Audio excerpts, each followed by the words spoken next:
was the person who brought me in. He was the only person who was in home for the whole days.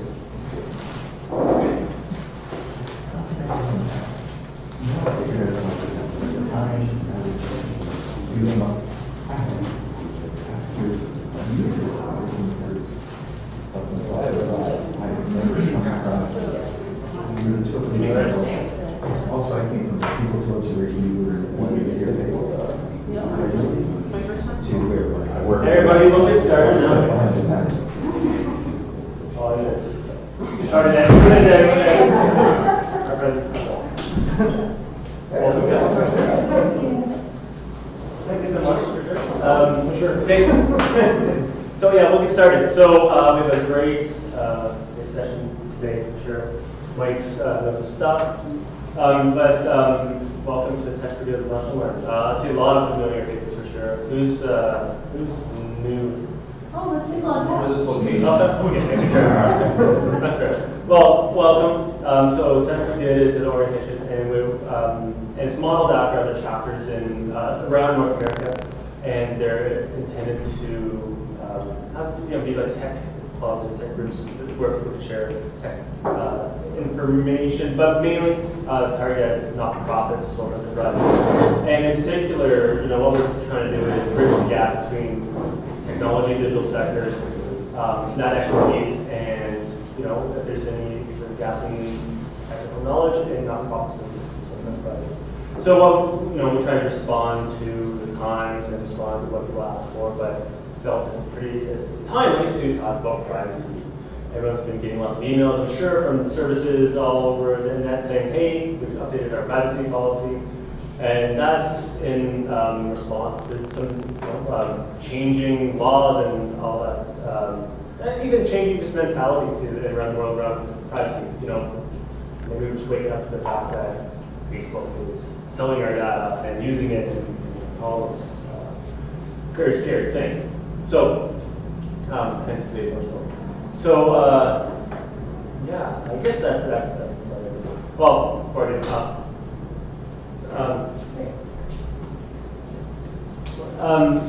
Just before I hand over to Mike, I'm Brett. Some of I've met before for sure, but me and a few other nice folks run Tech4Good here in Ottawa. You can follow along. That's on Twitter, we're on Facebook. Oh, and in fact, today is being live streamed to Facebook too, so if you want to go back and check notes and verify what Mike says, you can go back.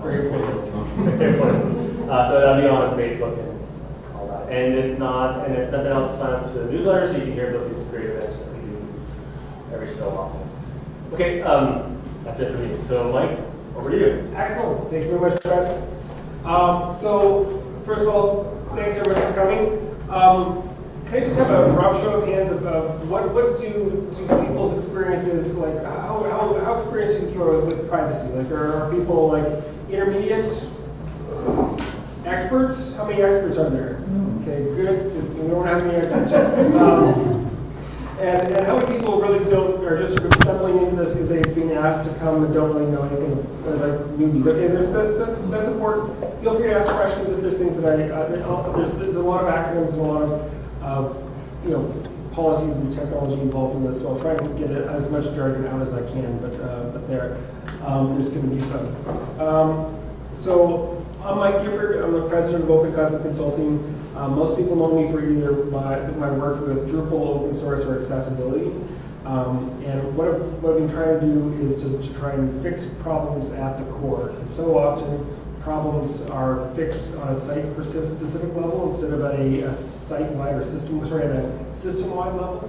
But if we can fix the system, then we're going to have a lot fewer problems. And so I've done this with accessibility. I've made Drupal one of the more accessible platforms out there. And I've tried to go up and deal with this on security on a bunch of fronts. And I started doing this with privacy about a year and a bit ago when it came out that the GDPR was going to affect everyone, that the platform that I work with, Drupal, is going to need to be able to deal with GDPR. And so, jumped into that and started to look at what the implications of that would be and how we would accomplish that, and how to go up and fix something once so that everyone can sort of rely on what's there and what works and not have to go and recreate the wheel, a million times for all the organizations out there. So that's how I got into the privacy game. But I don't claim to be an expert, and if you have questions that are beyond this, like I'm a relative expert, but that's something that is it's all relative. If there's things that you have questions about, you may want to consult a lawyer, because I'm not a lawyer, and the opinions that I'm going to present here are not those of a Canadian lawyer. A lot of these things are just based on what I've read, what the research I've done, and communications I've talked with people who know a lot more about this in Europe, who are looking at the implications of how to actually implement this. So what is privacy?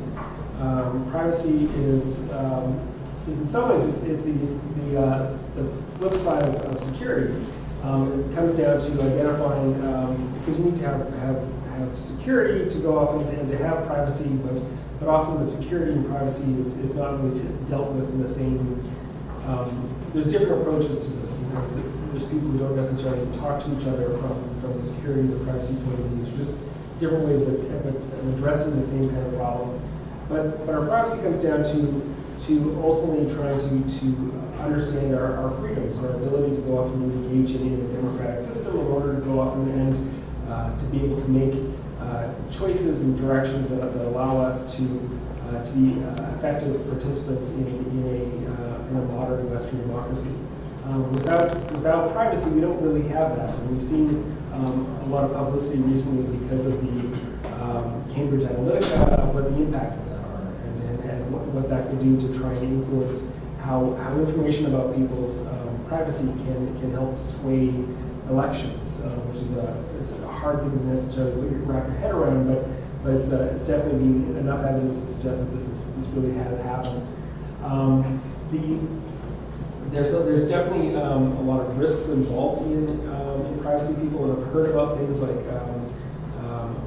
people stealing their identity and identity theft as a big issue, and how many people here have their information indexed by Equifax? Probably everyone actually has information in Equifax. And Equifax leaked all that information. They just didn't have good security. They weren't updating their systems. And they released millions of records of people with their SIN numbers and their driver's license numbers and their addresses and all kinds of personally identifiable information that makes it much easier to go out and to have very extensive identity theft for anyone who's in that database. So that has implications to our credit scores in terms of our ability to go out and buy houses. Like, the risks involved in this are really quite real. We haven't seen that many instances where it's being enacted, but the threat is there, and it's getting bigger, particularly as we get more and more information, more data together. We need to be able to there's a real movement to try and to take the information that's being that people are collecting in big data and to be more select, to give citizens more individual control power over that information, give them the ability to provide ways for them to opt out of that big data information, and whether that's from a government agency or from a nonprofit or from a for-profit corporation. There's a movement that the European Union is really spearheading to try and ensure that people's privacy is protected, and that the people know that they have the right to go off and or they have a whole bunch of rights. Any questions about that in general? Okay, excellent. Feel free to stop me if there's things that are not clear. Canada can actually be quite proud of the work we've done on privacy. How many people here know PIPEDA? So PIPEDA came into effect in 2000. It's been updated in 2015. And this was our effort to try and establish personal privacy information. And it's a good law. Some elements of the GDPR are reflected in this. And certainly other agencies are looking at this and trying to go up and to extend these regulations and build on them. It's one that I haven't seen any enforcement of PIPEDA that has led to, there's been changes in behavior because of PIPEDA, which is good, but I haven't seen, there should always be the carrot and stick, and I haven't seen the stick. And actually, I haven't really seen the carrot either, but there's certainly it's a regulation that's out there that is reasonably understood and that does influence some behavior in how organizations collect information. And it tries to make sure that people have consent, and certainly that there's many of you will have gone off and had built-in opt-in policies in your mailing lists so that you need to intentionally opt in. And these are some of the kinds of things that were set up. PIPEDA is being updated, and there's debates about how that's going to look and what that's going to how that's going to be implemented. And then there probably are going to be opportunities to be involved in consultations around that. But it's definitely going to be refreshed, particularly after work with the GDPR. Do you think that version 2.0 is going to be the same and better than the GDPR?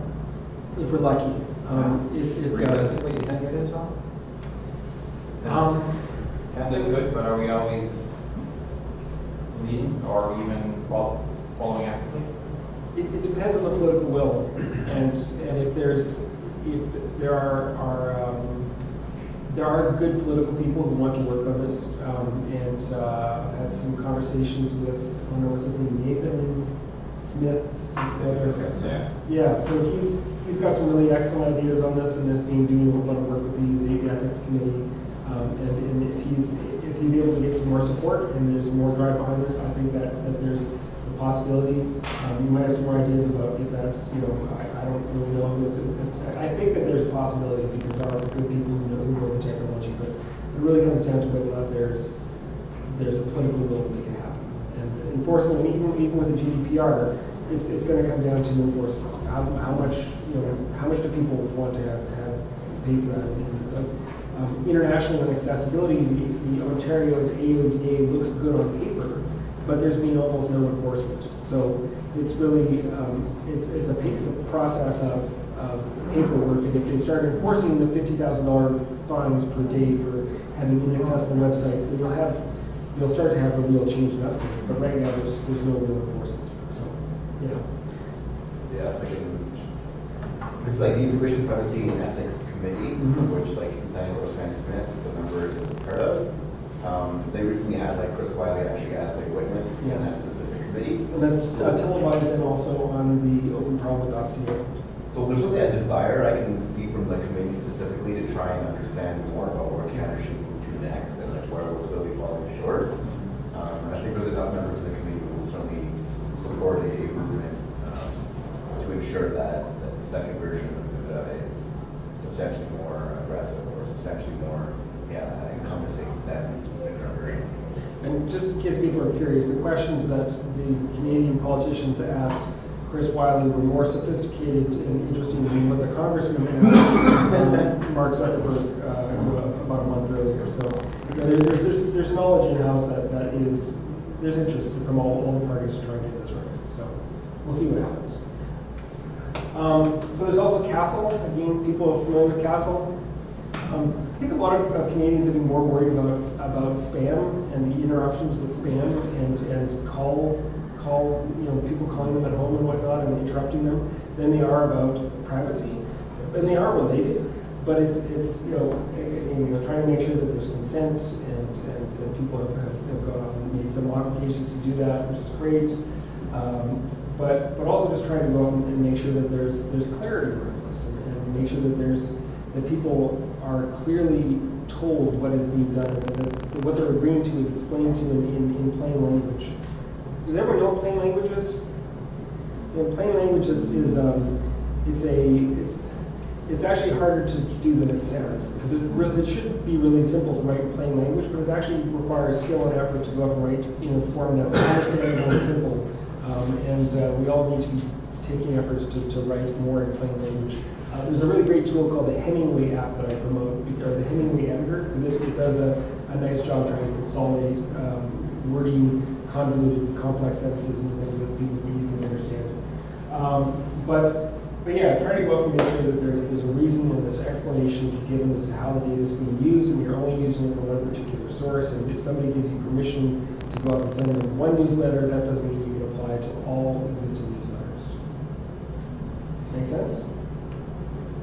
I don't have a slide on this, but there's also some interesting work being done in BC on privacy that has also gone to the UK and helped sort of influence the whole movement around the GDPR. I'm not sure if it's the BC Civil Liberties or the Privacy Commissioner in BC, but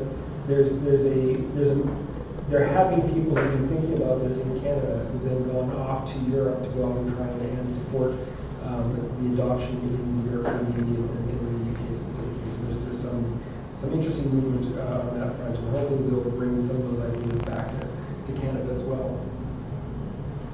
So GDPR is what the main focus of this talk is on, and it's a big, complex legislation. How many people have walked through and read the documentation behind this? And you've had to do this for Rubble, right? Yeah. So it's trying to figure out how to go and manage all of your clients, and it's a real challenge to go up and to make sure that you're compliant. And a whole industry that's doing it in step two, because the entire domain name industry has to now protect who is information, and there are services, many levels of services that rely on that information, and so we kind of coordinate with the entire international community of domain name registrars and registries. So it's a really complex ripple effect, for sure. For sure. And by the way, the due date to go off and have this stuff all set up was May 25th. So we're now into the point where this should be done. And the community hasn't moved quickly enough to go off and enact it. But partly it's that there are ways that this legislation is asking us to think about technology that the software industry as a whole has not been thinking about. And things like one of the big challenges is the right to be forgotten. And that's an interesting one for search engines and for people with databases, for people who are collecting big data. But it's also difficult to, even for things like managing, what information do your developers have access to? Do they have access to all of the personally identifiable information, or is that available only to those people who have access to the admin approval and have the responsibility for taking care of those clients and those individuals? It's things like backups. Like if you have the right to be forgotten, how do you deal with the fact that an organization has a backup of all of their data that's all together, like all of the users are together in one spot, and there isn't a way to go up and to rip out a individual contact from a database backup. That's just not how the computer science industry has been developed, is to try and to build it in with privacy by default. It's really been an element of, we need to meet these goals. We're going to secure the system, and we're going to focus on securing the system, but once you're in the system, we're going to assume that all data is equivalent, and that we're going to not do it, unless you're dealing with credit card information. That's really been the exception for the most part of how people have dealt with information that's confidential. And people understand that you can't just store the credit card information in plain text, but because that's seen clearly as a security risk. I do remember going off and being asked from government websites, actually, to go, or not from government websites, from government employees to send me the credit card information via email. And that has, like, it is shocking when I hear this, and it's like, no, you can't do this. And that's happening, doesn't happen much at all these days. People are more aware of things like, is information being passed through an encrypted channel? Like, is there an HTTPS before the domain name in your browser? And looking for that, having that sense of how do we make sure that proper security protocols are being respected. There's a long ways to go on that, because even if it's got an HTTPS before your domain name, it may be that is a self-encrypted system, or maybe that is partially encrypted. There's still holes in that system. This is really complicated technology. But getting back to the GDPR, they have there's two different roles that they've broken down. There's the controller and the processor, and there's different sets of relationships between those two bodies. How many people here have privacy policies listed on your website? And does Hub Ottawa have their privacy policy on their webpage yet? This is going to be my task. So having one and stating how you use people's data and how you collect it and how that's what you use it for is a really interesting thing. And it's good to go off and to have that. A lot of these policies and publication of these policies is about risk mitigation. It's about trying to go off and address that you are aware of the problem and you're doing something about the problem. It's the same with accessibility statements. You want to have an accessibility statement on your website so you can explain that you're aware of this issue, and if you're doing stuff, you've got that documented.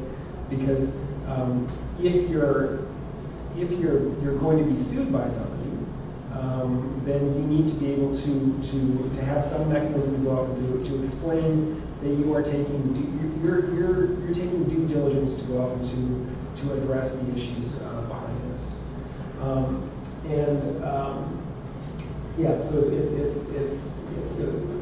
there's elements like needing to go out and to explicitly ask for consent, and there's different ways that this is being interpreted in different jurisdictions, and some countries in the European Union are going to interpret these regulations slightly differently.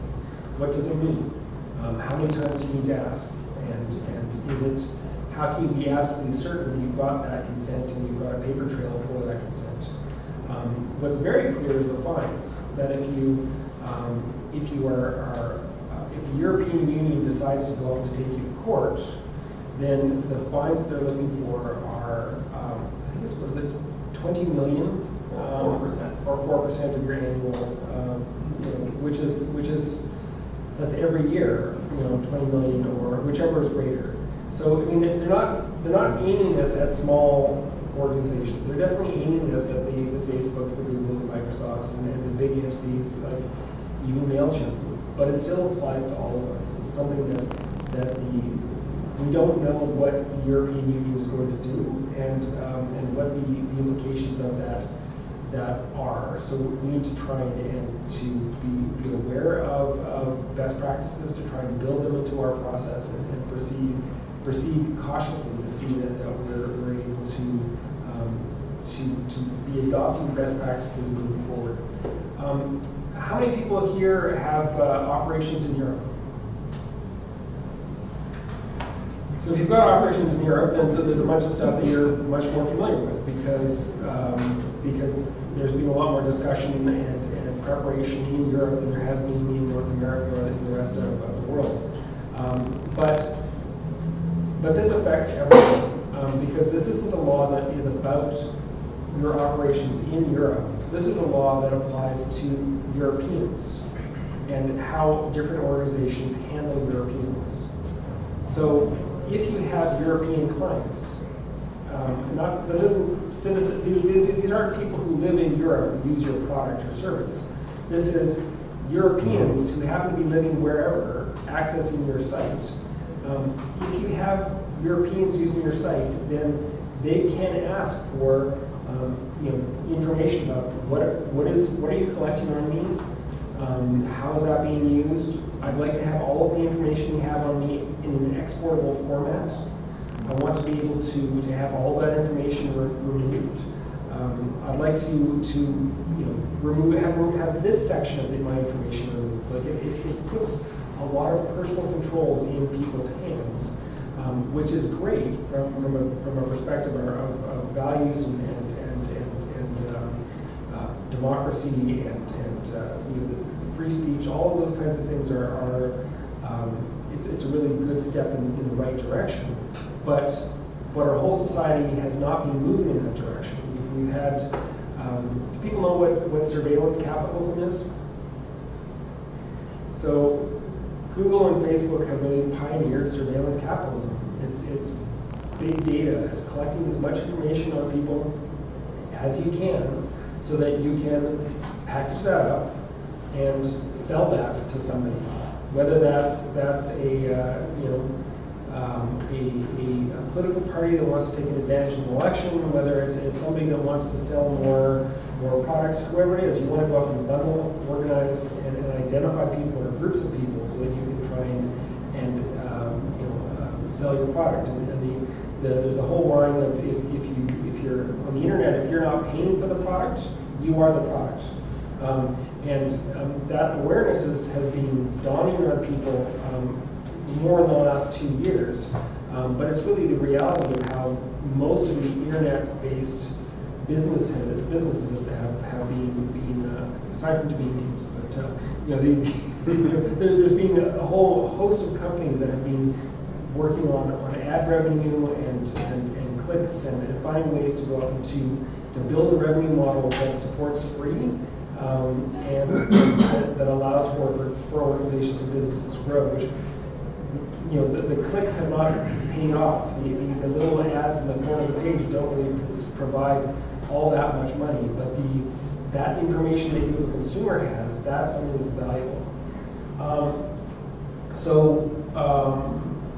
A lot of information there. Any questions about that stack of information?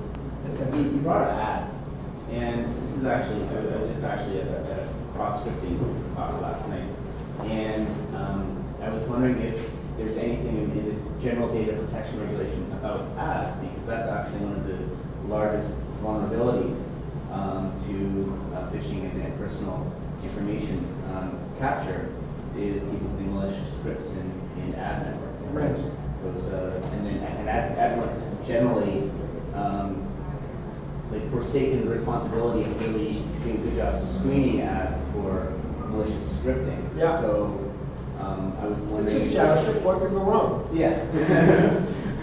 All the way down to the back end now, right? So I was wondering if there was any interest in addressing that, or because you're talking about how the Facebook scenario in that, but even ads, sites that are trying to pay themselves through ads, a lot of the time these ads have huge privacy concerns and information collection. Well, it's bigger than just ads, but it includes ads. It's all third parties. So it's not just your site and your data. If you added some third party onto your website, whether that's Google Analytics, or whether that's a subscription button to MailChimp, or whether it's even bigger than your website. This comes down to if you're collecting paper records of people and keeping track of, like, if we had information of all the participants here and photos of all the people here, it includes all of that. Like it's not just the electronic records. It includes the electronic records. It includes the email, but it's not exclusive of that. This is all personally identifiable information, and the definition of that, I mean, that has changed a lot over time, and it will continue to change. But it used to be name and email would be like a highly identifiable information, and those are. But now you can, facial recognition technology has changed so much that just having a picture with a group of people in it, like that is personally identifiable information when you're dealing with big data and with artificial intelligence and face mapping, right? It just is. So how do we deal with that within our organizations, and how do we make sure that we are able to respond to that? And how do we, when we're looking at what information we're collecting, how do we try and do that responsibly so that we are able to go off and do the best we can to expunge information where possible? And there's again, this comes down to being about mitigating risk. I'm not sure that there's ever going to be anyone that is 100% GDPR compliant, because this is a complex set of legislation. There's a lot of different ways that you can interpret things, and those interpretations are going to change over time. 5 years ago, face recognition was less of a reality than it is today. People were starting to get involved in including face recognition, whether it's in Snapchat or in other systems. But now it's quite prevalent, and people are building it into consumer grade information, whether it's just tracking people who walk in and out of the office, or for security systems, for basic biometrics. All that stuff is personally identifiable information. But how we track that, and how long we keep that information, and how we aggregate that information is really quite interesting. And is going to be important going forward. There's even things like if you there's personally identifiable information here where we can I think just doing a quick survey of the room like depending on where you are, then the numbers, there's personally identifiable information here. Like I believe that there's one Muslim woman here. I could be wrong on that, but I assume that you're Muslim based on your headscarf. But in some places, like if I was in Turkey, then saying a Muslim woman in a group of 30 people would be like, that'd be fairly anonymous. But in this setting right here, given the people in the room, saying a Muslim woman is not at all anonymous. You're totally, that's definitely personally identifiable information in that crowd. And if we're dealing with things like small communities, and you have people who are, you may be able to have information about people's, if you strip out their name and their name and address and whatnot, but you have some information that's like a rare condition that stands out, then it may be that there's only one person who has cerebral palsy in the whole community. There's only one person who's blind on the island. Then it's like this is something which in Toronto isn't personally identifiable when you've got a large data set. But when you have a smaller data set, it becomes entirely personally identifiable. So trying to be aware of that relative nature, and also when you combine different data sets, there's issues of you can identify people more clearly. Like open data is great. I'm a big proponent of open data. But if you have different sets of information, you can often put that together in a way that allows you to identify an individual in a much more specific way. Yes? What are the ways that the GDPR could be feasibly enforced on companies that have no basis in Europe, but presumably have clients who might have used their services unless you have data?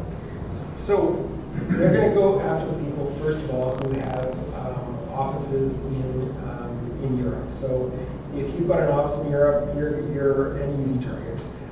They may just do this as a veiled threat, right? Where they send emails saying you are not GDPR compliance, and we have no enforcement mechanism. But if you ever plan to open an office in Europe, you know that there's an outstanding parking ticket, so to speak.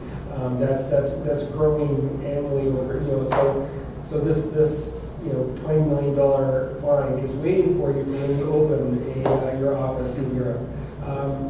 There's definitely so it's if you don't have offices in Europe, it's less likely to not do business in Europe. It's not necessarily a big challenge, but it could be. I mean, it could be a matter of like this does also apply to government agencies, and it could be that the government agency is trying to say, well, if you want to go off and enter into a new trade agreement, we need to make sure that you are that you as a government or you as your corporations are that we can sue you within like this is just gonna snowball. So right now there's not much risk, but there probably will be.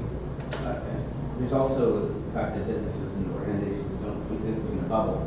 Yeah. So if you're not a GDPR compliant, your clients may be required to be, right? They may have offices in Europe. That's right. You might be limiting your pool of people who are willing to interact with you and engage with you in technology if you're not meeting these standards. Absolutely. So you brought up governments being held responsible. So does that mean if somebody was a citizen of Europe in Canada, they could phone up CSIS and ask for all their identifiable information? As far as I know, I think they could. I don't know that what would happen with that.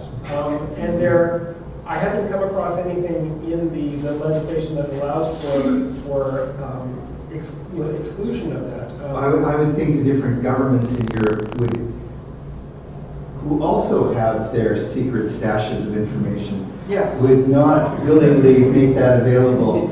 Yes. And there probably is some exception in there, or just an understanding that they're not going to go after Interpol, and that this is. But free citizens can sue. Yes. Yes. Absolutely. And although, actually, Unless in Europe you can't sue the governments. I think I believe that the enforcement actually comes from the European Union. So it's not like an American model, as far as I understand it. It's not that an individual is suing, it is the European Union suing. Because somebody sued Google the day Okay. this came into action and Facebook, I think, for a whole bunch of different things. Okay. Yeah. Then I might be wrong with that. So yeah. But it is like, it's changing. We need to sort of think about what the implications of this are and how. I don't know that the European Union or individual citizens are going to be suing Canada anytime soon. But how. I have dual citizenship, Polish and Canadian. I don't think as a Polish citizen I could ask the Canadian government to provide me something that is valid in Europe and ruled by European Union. I think I'll be here I'm a Canadian citizen and I have to abide all the rules and responsibilities of Canadian citizenship. So I don't think that it's working that way, and maybe somebody will try and then we will learn otherwise, but When the court case comes up. I think that's how it's written right now. Is that it's not about within Europe. It's European citizens, and so wherever they are. So you could well go off and take organizations in Canada to court, or to engage with them with the European Union, whether it's individually to court or whatnot, over this, as far as I understand it. historically speaking, Polish people are fighters. I am. We're not fighting for this. We love Canada. Yes. But I think where it becomes a challenge is where you have regulations locally outside of Europe. They require the necessity to keep the data. And you have a regulation in Europe that allows for the expunge of the data. And as a charity, because this is Tech4Good, all charities have to, by regulation, to maintain their charity license, a 7-year requirement to keep a tax receipt record. If a European who lives in Europe as an engineer with the oil sands decides to expunge their information and they contact a local Canadian charity, the local Canadian charity is stuck with that. Do I potentially lose my Canadian license to be a charity and offer tax receipts in removing this data? Because if that person then gets audited and CRA comes to the charity and says, produce the duplicate tax receipt, and you say, we expunged it within 7 years because of GDPR, you will lose your license. It's a And that's fascinating that very simple, real, recognizable example is a potential that could put the not-for-profit, charitable, receipt-granting organizations in Canada, where there's 82,500 of us, at risk. In which jurisdiction will you allow for that to? And so it's right now we're struggling ourselves with how do we anonymize information to keep a tax receipt that doesn't have a person's name on it. And somehow when CRA comes to us and says, can you produce this person's tax receipt? And we say, well, we're not really GDPR compliant. We know it's Brett from Denmark, but we don't have his name on it, and this is, how do you do that? Yeah. This is this isn't the first time the European Union has tried to go out and exert regulations that affect the globe. The previous effort on the web was blanking on the name, but it wasn't as successful because it required individual countries to be able to go off and to set up and maintain the offices and do the regulation and enforcement. This is not that case. They are trying to go off and make this a really global effort.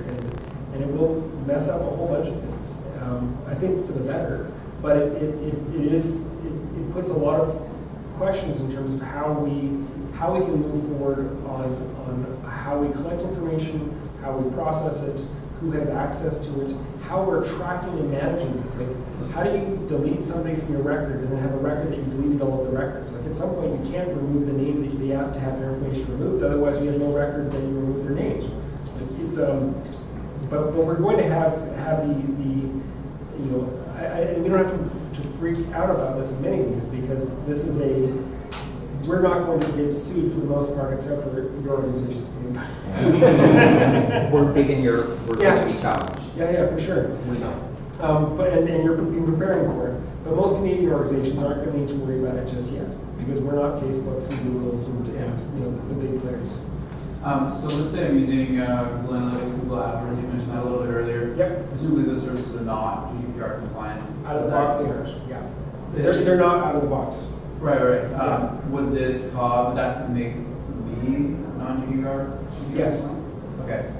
The responsibility lies with the person with the data subject has relationship with. So it's your responsibility. So if someone's coming to you, no matter what, you need to make sure all downstream partners are compliant. So there are ways that you can be GDPR compliant with Google Analytics. It's up to you to maintain your relationship with them and how you use them to make sure that you're GDPR compliant with them. So it doesn't matter if your partners say they are, they just mean that they're GDPR compliant with you. But how you relay that information to your client is up to you, and not a given if they say they are. Right, because I'm just thinking like, okay, have references removed from the system, give people a copy of the data historical format, like Google Analytics. No, but they do. So they do? 2 weeks before or a month before, they release a new feature that says you can go in and delete a user. So if you go into Google Analytics today, you can go and find someone and delete them. I mean, there's also steps to go off and to adjust the preferences within Google Analytics to reduce reduce the amount of data and how long you keep the data, and to be more consistent and concise with whatever private personal information you're collecting. Yeah. Does the GDPR say anything specific about the practice of social media companies that when you sign up for a social media service, they ask you whether you want to import your contacts? Right. And so suddenly, if I sign up for something, all of my friends are now inadvertently part of their database. Yeah. So is there anything specific about that? I don't know. I mean, it certainly. I think that will be a less common practice than it has been. Like the history of software development or the internet has been, let's suck up as much information as we can and let's hold on to it forever, because you never know when it might be useful. But now there's this risk involved, and I mean it comes down to somebody suing a LinkedIn or Facebook and demonstrating that there's a precedent that pattern is a dark pattern that is one that is infringing on people's rights, and it could be also that we know that our friends have gone off and added us to this and have leaked out our information, and even if we haven't signed on to that agreement, because we're dealing with a network, it just takes one person to go off and to share that network information, and suddenly this other system has awareness about you and many things about you, whether it's where you ate for lunch with them or what have you. And so how these social media companies are going to deal with the GDPR, I mean, these are the biggest targets right now, is these big social media companies. And I think a big part of the GDPR really is also about trying to look at the economic model of the internet, which is right now largely driven by American companies, that most of the revenue from Facebook and LinkedIn and Google go back to the States. So the European Union, I think, is looking at, well, how do we get a piece of this pie? And how do we try and break up these monoliths and reduce the amount of advantages that they have because they have all this personal data? How do we make sure that there's an opportunity for startups in Europe and around the world to be able to go off and to compete against these behemoths that are out there and that are doing both good and bad, but they're ultimately the profits go back to California. And so that doesn't work for everyone. Yeah. Ireland. What's that? Ireland. Ireland, yeah. Yeah. Any questions about that? Anything else about the GDPR? Does the regulation have any specification of how they have to delete the data? Like, for example, you mentioned the facial recognition and images. So does it say that Facebook has to go and black out my face every photo I'm tagged in, or delete the entire photo and then it would, go very large? I think at this point, most people are not considering photos as being personally identifiable information, but I think that's an oversight.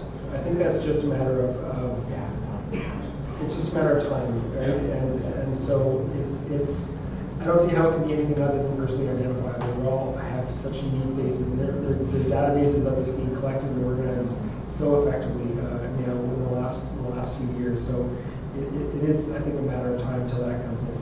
What about biometric hashes? Right, so if the idea being that something that's encrypted can be, the information can be taken out of it unless once you've created a hash or something that is, you can't reconstruct the person back to do it with the problem unless you have their fingerprint or something. Right? So if you take a biometric hash to someone's fingerprint, you actually just take a few points of their fingerprint. That's right. And you basically encode that data so that if you see the same fingerprint, then you know it's the person. But it's really, you can't reconstruct someone's fingerprint from a biometric hash of their same fingerprint. So is that? I would still think that would be personally identifiable information because it comes down to you and your fingerprint. Whereas if it's like a hash of some other piece of information that isn't like if it's a document you've created or a photo of you, the hash of that would also be identifiable, but it's not like, unless it's not a document that you're referring to. It's not something it's a unique identifier, that particular hash, but it's not something that is tied specifically to something that that's your physical. It's unique identifier the document as opposed to unique identifier. Yeah, but with that though, you can also hashing something or redacting information is still a form of anonymizing a piece of data. So if you say you had a charitable receipt and you go and block out the name and the address and all that personally identifiable information, you can then keep that charitable record, that you can then keep that record because it's no longer personally identifiable. Yeah, so it sounds like this hash is a good middle ground of how to avoid this regulation because you can't point it back to the user, but you can keep your data behind it. So I mean, there's a big effort to try and make things. First of all personally identifiable information needs to be encrypted under the GDPR, and so that it's and stored separately and treated separately than non-personally identifiable information. And again, that they aren't thinking about photos for that, but they should be. That I don't see how that can be avoided unless they create a special exemption. But they also want to be able to, for things like if you have a development and testing server, they want to have, you're supposed to have pseudonymous access, like an equivalent, so dummy data or pseudonymous data that is used in place of the data you're using, so that you're not using the real names, you're not using garbage hashtags, but using pseudonymous information. Maybe as we get close to the end, if there's any other charities in the room, something really tangible that they have to have in place very soon is that relationship between the controller and the processor, and the processor chain. Every charity in Canada still uses direct mail. Every charity in Canada still uses usually consultants who organize the direct mail, and then processors, mailing houses that actually mail that house. Yeah. That control of information needs agreements in place 4 weeks ago. Yeah. And if they aren't, they're not compliant, and that's at risk. And if ever that data is going outside the nation, let's say you're using Donor Perfect in your databases in the US, it needs another level of component as well, so just keep that in mind. It's something that you have to do and should have done soon. There are great examples of what that controller processor agreement should have in it, but make sure you have the whole chain. And for something like direct mail or anything else where you're sharing that information, like Shoe Canada Post, in order to get the postcard reminder out, you need that relationship with Canada Post. So if you have suppliers who are doing this, keep that in mind. Typically, a Canada Post agreement takes about 18 months to confirm. And those suppliers will have the information, they will have done this many times before. So if you're a small nonprofit and you're trying to go out and figure this out, contact them and ask them for questions and look for templates, because it should be easier for, there aren't that many sources for distribution of most services. And this is a big enough issue that a lot of distributors will talk about this. Sorry, yourself? This is a very clear-cut controller process or situation. Yesterday I was listening on the radio about a situation that is very relevant and not that clear-cut. Okay. One of the elementary schools in Toronto has asked, it was actually the school board, has asked the parents to allow their children to access Google Docs because Right. it's such a wonderful tool for collaboration. You can have a group of students working at the same time on one project and everything. Well, one parent that was talking about it decided to educate himself and saw that it would mean actually that all the data would be shared internationally, which is something that is against the law here in Canada. But then when you sign a release, you don't have any control over that. Yeah. So he disagreed. Yeah. He contacted the school board. The school board promised that there will be some kind of a substitute, which happened in November. There is nothing. So what I'm saying here is sometimes, can you imagine, like sometimes as parents we might be just signing, like the school is asking, the school board is asking. This is for the good thing, and this parent actually feels very, not necessarily very cool about it because his daughter, is the only one in the whole class, I believe, that Right.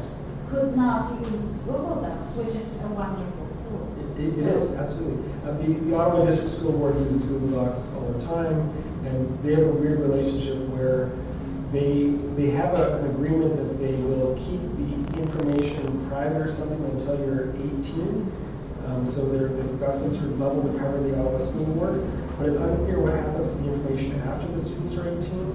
Does Google have the right to go off and access it afterwards? So like, there's so many profound. Multi-layered, yeah. Yeah.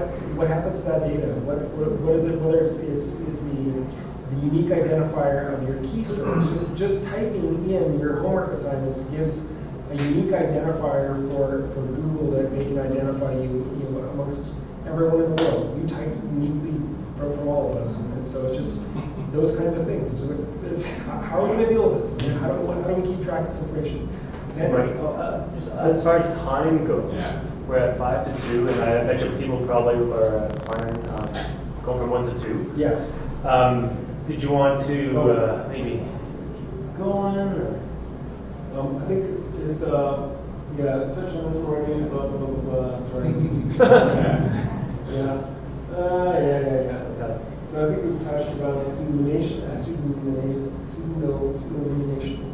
missing it out completely, but I just can't look at it. But PI is, of course, personally identifiable information. The CIA is I do like this element of confidentiality, integrity, and availability. This is a triad to think about how you're managing information and how you should be dealing with personally identifiable information. And going to the third parties and processing data. Things that it wasn't that far into this presentation, was I? Are you going to make the presentation available? Yeah, that's fine. It's all in Google Docs, so it's. So yeah, this isn't a black white issue. This is a very topic that is going to be refined over time. It does require changes. If you're a large enough organization, it's worthwhile consulting a lawyer to give you advice. But some of this is about risk protection, so do what you can to try and mitigate that risk. And your organization's going to have to determine what level of risk you're comfortable with. And that might change as we see more and more enforcement coming in around this. So if there are efforts being done against international organizations that don't have bases in Europe, then it might be a good time to reconsider whether or not how you approach privacy and what you're doing with that. This definitely has a very technical component to it, but it's not just technical. So don't just, this is something that does need to involve all the people who are handling personally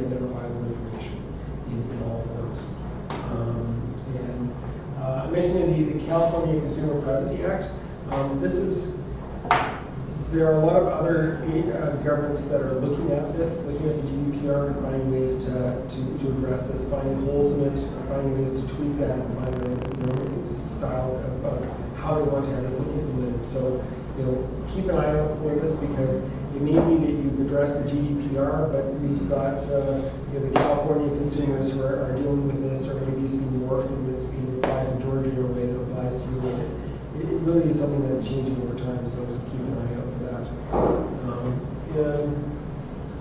Also want to mention the Dr. Anne Kevokian, who was Ontario's Privacy Commissioner for a while. She has an interesting framework around privacy by design. She's been leading privacy for a long time. Is a worthwhile person to look at in terms of where they are. Again, this is a leader in the privacy space that has been pushing this forward and providing for better ways that we can be more aware and just raising the level of awareness of the importance of privacy. And again, trying to build this into design as much as possible so that it's not an afterthought, because if we're building privacy into how we're collecting and organizing people's data, it will be a lot more cost effective. If we try and do it after the fact, it's way more expensive to try and do this after the fact. Unfortunately, we're 30 years behind the fact in the tech space. So, yeah.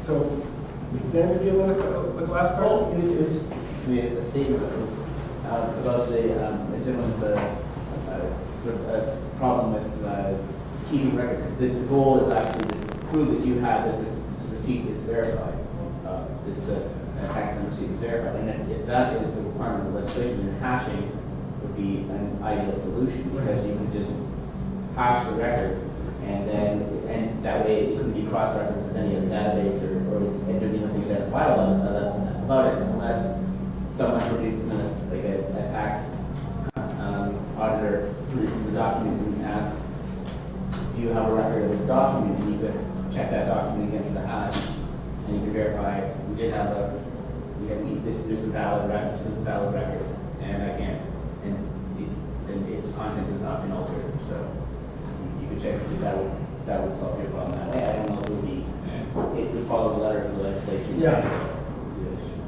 Yeah. The challenge is that with CRA, they want to have the duplicate that was produced on the date.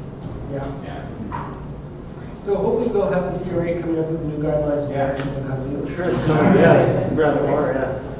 That should happen. Yeah. Anyways, thank you all very much. And if you have any other questions, I'll be around.